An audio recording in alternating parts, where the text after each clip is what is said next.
Stop praying. Stop praying. You heard me right. Stop praying. At least stop praying the way you've been taught. You've been sending up words, lists of needs, desperate pleas, and what you get back is nothing. You're left with the same anxiety, the same uncertainty, the same feeling that you're navigating this chaotic life completely on your own. Your prayers feel like messages in a bottle, tossed into an ocean, with no guarantee they'll ever be read. I'm here to tell you, with an urgency that should shake you, that you cannot afford another day like this. The problem isn't that God isn't listening. The problem is that we've been using a divine telephone line for one-way text messages. This audiobook is your intervention. Over the next hour, you will not just learn a new way to pray, you will unlock a specific, life-altering mental skill. The ability to forge an anchored mind. A mind so rooted in a two-way dialogue with God that peace isn't something you beg for.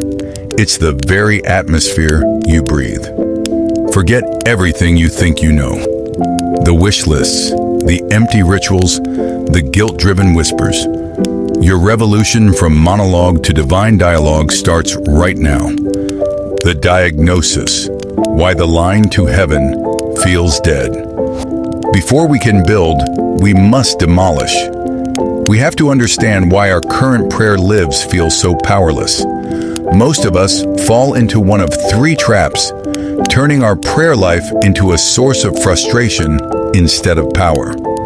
See if you recognize yourself. First, there's the divine vending machine prayer. This is the most common trap. We treat God like a cosmic supplier. We approach him with our coin, a specific request for a job, for healing, for a financial breakthrough. We put it in, press the button, and expect our exact order to drop. When it doesn't, or when it comes in a form we don't recognize, we get angry. We kick the machine. We conclude prayer is broken. The focus here is entirely transactional. It's about getting a thing from God, not getting God himself. Second, we have the guilt-driven prayer. This prayer is born from obligation, not desire. You do it because you're supposed to. It's another item on your spiritual to-do list, squeezed between your morning devotion and your commute. It's joyless. It's lifeless. And because it's rooted in guilt, it can never produce intimacy. It's like calling a loved one not because you miss them, but because you feel bad that you haven't called all week. The conversation is hollow before it even begins. Third, there's the spiritual performance prayer. This is where we are more concerned with how we sound to God than the honesty of our heart. We use big words. We try to sound eloquent and holy. We mimic the prayers of our pastor. But prayer is not a speech.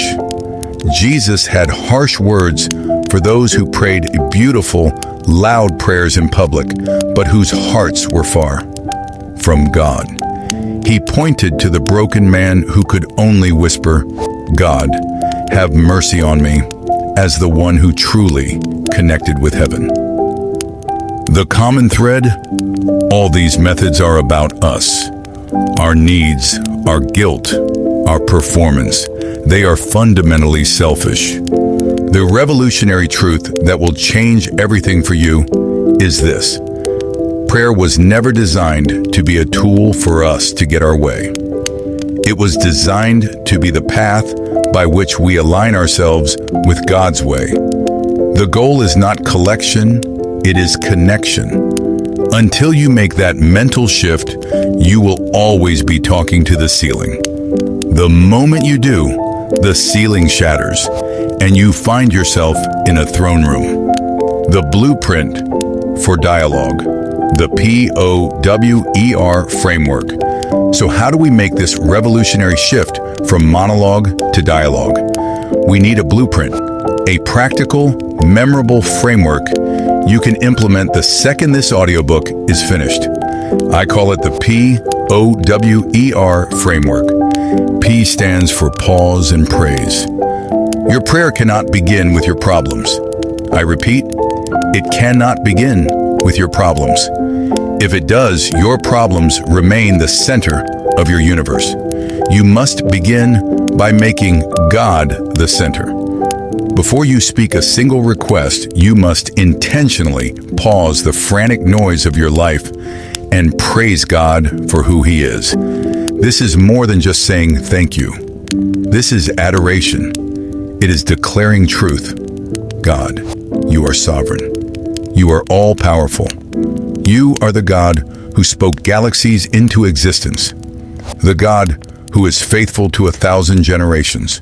You are my fortress, my deliverer, my rock. This act of praise is a mental recalibration. It shrinks your fears down to their proper size in the presence of an infinite God. It's like looking at a mountain from a distance versus standing at its base. Praise gives you God's perspective. Spend the first few minutes of your prayer doing nothing but this. Use the Psalms to guide you. Start with His greatness, and you will pray from a position of victory, not desperation. O stands for open and own. This is the stage of radical, brutal honesty. This is a confession, not a robotic ritual, but a raw inventory of your heart before a holy God. This is where you own your shortcomings without excuse. You say, God, I was arrogant in that conversation. I am crippled by fear about the future. I have harbored resentment against that person. I have trusted in my own strength and not in you. Forgive me. Cleanse me. This isn't about shaming yourself. It's about getting real.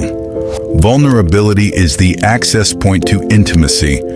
When you hide your darkness, you create distance. When you drag it into His light, you invite His grace to flood in and heal it. This step cleans the spiritual static off the line, allowing for a clear connection.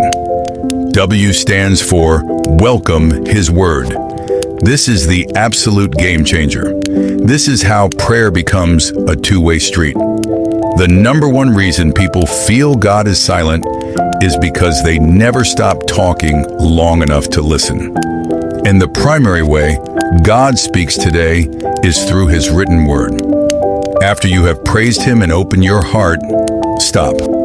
Don't jump to your requests. Open your Bible, even for just a few verses.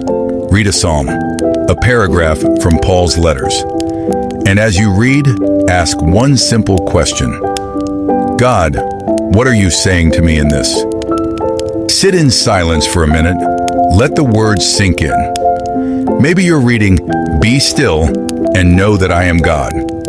In the stillness, that command moves from being black ink on a white page to a direct living word for your anxious soul.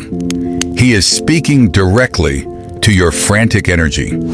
He is telling you to cease striving. This is the dialogue. You spoke to Him in praise and confession. Now He speaks to you through His word. Do not skip this step. E stands for express gratitude. This is different from praise. Praise is for who God is. Gratitude is for what God has done. Now you intentionally scan your life, your day, your past, and you thank Him for specific acts of faithfulness. Don't be generic. Be specific. God, thank you for the safe journey through the traffic today. Thank you for the food I ate for lunch. Thank you for the friend who sent that encouraging text. Thank you for the gift of salvation, which I did nothing to deserve. Gratitude is a weapon. It actively fights anxiety and contentment. It rewires your brain to see His provision instead of your lack. It builds your faith as you recount His past victories on your behalf, giving you the confidence to trust Him with your future battles. R stands for release your request. Notice this is the final step, not the first. This is supplication. Only after you have aligned your heart through praise, cleansed your soul through confession, listened to His word, and filled your spirit with gratitude, now you bring your needs to God. And you will find your prayers have changed. They are no longer the desperate demands of a fearful orphan. They are the confident requests of a beloved child to a good father. Your prayer might shift from, "God, you have to fix this now," to, "Father, this situation is causing me pain. I release it into your hands. I trust your wisdom and your timing. Let your will be done." You release your burdens instead of just complaining about them. This is the prayer that leads to the peace that surpasses all understanding. POWER. This is your blueprint. Defeating the giants, overcoming the obstacles to consistency. Having the blueprint is one thing. Using it when life is trying to overwhelm you is another. 3 giants will stand in your way. Let's arm you to defeat them. Giant number 1, the tyranny of no time. This is the biggest, most common lie we believe. Let's be blunt. It is not a time issue. It is a priority issue. You have time to scroll through Instagram. You have time to worry. Worrying is simply meditating on your problems, and it's a terrible use of your time. I challenge you. You don't have time not to pray this way. 10 focused minutes of POWER prayer will bring more order, peace, and clarity to your day than an hour of disorganized, anxious effort. It's not about adding a task. It's about inviting the master of time to bring order to your time. Start small. Commit to 15 minutes. Find the pockets, your commute, your lunch break, while waiting in a queue. Redeem those moments. Consistency over intensity is the key. Giant number 2, the noise of distraction. Your mind will wander. That's a guarantee. The battle isn't to never be distracted, but to know how to refocus when you are. Here are your weapons. First, use a notebook. When a distracting thought pops up, an email you must send, a task for work, quickly jot it down. This acknowledges the thought and gives you permission to release it and return to your prayer. Second, pray out loud, even in a whisper. Engaging your voice keeps your mind from drifting. It makes the prayer an active, physical process. Third, when your mind is a chaotic mess, pray scripture. When you don't have your own words, use His. Take a verse and make it your prayer. It's impossible for your mind to be completely adrift when it's tethered to the Word of God.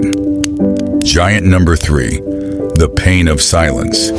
This is the hardest giant. You're doing it all. You're making time, fighting distraction, but the heavens feel like concrete. You feel nothing.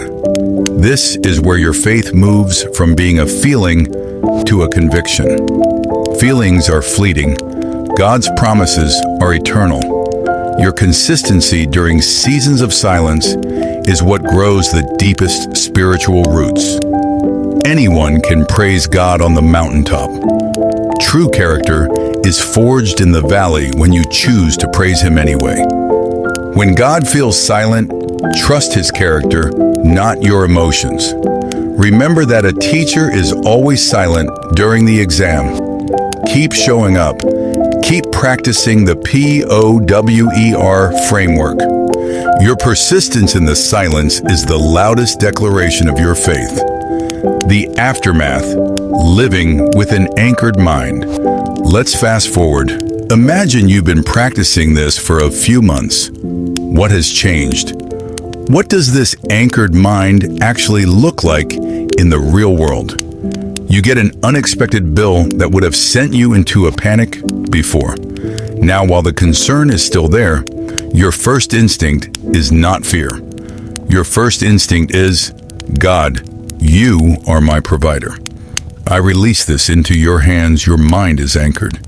You face a major life decision. Before, you would have been paralyzed by confusion. Now your first instinct is to open His Word and listen, trusting the Good Shepherd to guide you. Your mind is anchored. You feel that old familiar wave of loneliness or anxiety start to creep in at night. Before, you would have escaped into distraction. Now your first instinct is to fill the room with praise, shifting the atmosphere of your heart and your home. Your mind is anchored. Prayer is no longer an event you schedule. It's the constant, running dialogue of your life. You walk with an awareness of His presence. You see your work, your relationships, and your challenges through the lens of your ongoing conversation with Him. This is the life of unshakable peace you were created for. Not a life free from problems, but a life where you are anchored to the One who has overcome them all. The urgent call to action. This cannot be just another audiobook you listen to. This must be the moment everything changes. Transformation requires action. So here is my challenge to you, right now. I'm not asking you to wait until tomorrow morning. The battle for your peace is won now. In a moment, I want you to pause this audio. Find a place where you can be alone for 5 minutes. Set a timer on your phone for just 5 minutes. And I want you to do only the first step of the framework. P. Pause and praise.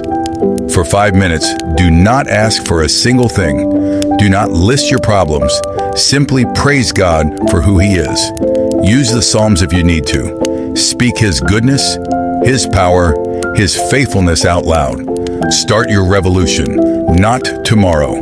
Now, go on. Pause the audio. I'll be here. Welcome back. Did you feel that? The shift, the recentering. That small taste of peace and power is available to you every single day. Your prayer life is your lifeline. Stop treating it like a chore. Embrace it as the powerful, two-way conversation it was meant to be. Use the POWER framework. Be consistent, be patient, and watch as God transforms your mind from a place of chaos to an unshakable anchor of peace. You are not alone. He is listening, and He is ready to talk back. Thank you for listening. May your conversation with God be the most real and revolutionary part of your day. Be blessed.